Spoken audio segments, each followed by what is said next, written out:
अब एक ऐसा केस आया जिसमें the girl came to us. She was a chartered accountant. Person who she was intending to marry was also chartered accountant. They were into love, but it was a love cum arranged marriage. The parents were all okay with it. This boy was a sweetheart for her, right? So he used to do everything.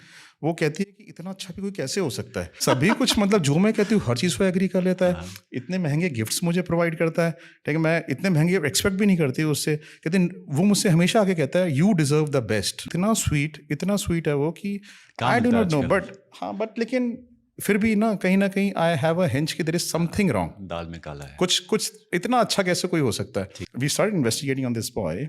When we started investigating, we could find out that he, travels in a Mercedes, जो उसने खुद बनाई थी. Parental side से he was not that rich. अच्छा. He was chartered accountant, self-made था. अच्छा.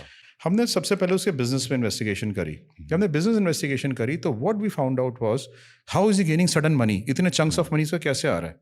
What he used to do was कि वो large amount of loans लोगों को प्रॉमिस करके, ठीक है, जिनको ऐसी यूनिट्स थी जिनको लोन आसानी से मिलता नहीं था, उनको लेकिन large amount of loans promise करके उनसे एग्रीमेंट साइन करा के उनसे large amount of processing fee लेता था. जैसे किसी को चाहिए 10 करोड़ रुपए का लोन या किसी को चाहिए 100 करोड़ रुपए का लोन, ठीक है, उनसे प्रोसेसिंग फी लेगा 20 लाख रुपए की, 25 लाख रुपए, मैं आपका लोन सैंक्शन करा के दूंगा अपने मेथड से. अच्छा. उनसे एग्रीमेंट साइन कराएगा कि अगर मैं नहीं भी करा पाया, ठीक है, तो you can not say anything to me. लोग मान जाते थे. And what he used to do was he used to just dupe people. कैसे? उनसे प्रोसेसिंग फ़ी ले ली. एडवांस प्रोसेसिंग फ़ी होती है. एडवांस प्रोसेसिंग फ़ी लेने के बाद लोन सैंक्शन हो या ना हो, उसका काम है सिर्फ बैंकों में एप्लीकेशन लगाना. वो तो कोई भी कर सकता है, राइट. देन लेटर ऑन उनके पास जाके ये कह देना जी आपका लोन सैंक्शन नहीं हो, मैं क्या करूँ. वो एक अलग चीज़ थी business.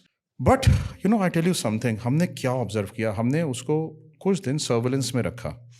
And we found out, वो इस लड़की को ना ये बताता था कि मैं दिन में 3 बार पूजा करता हूँ, morning, afternoon and evening. Her time लड़कियां अवेलेबल रहता था फ़ोन पे. पूजा के टाइम पे फ़ोन पे अवेलेबल नहीं होता था. 2 घंटे की पूजा होती थी उसकी.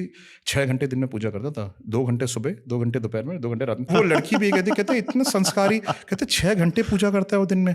When we had put him under physical surveillance, we found out that this person, पूजा वूजा सब बहाना था. He used to go to brothels 3 times a day. He was sex addict. Right. And not only he used to go to brothels, सड़क पे जो girls खड़ी होती थी ना, उनको कार में पिकअप कर लेता था इवनिंग में, एंड कार को ही किसी सेक्लूडेड प्लेस पे, and they used to have fun there. He was such a addict. So हमने जब उसके पब्लिक प्लेसेस पे ये सब करते वीडियोस बनाए, उसको प्रोड्यूस किया, then she realise a fact. तब उसको समझ में आया कि what is he up to, what kind of mentality does he have. He was a psychopath. Yes.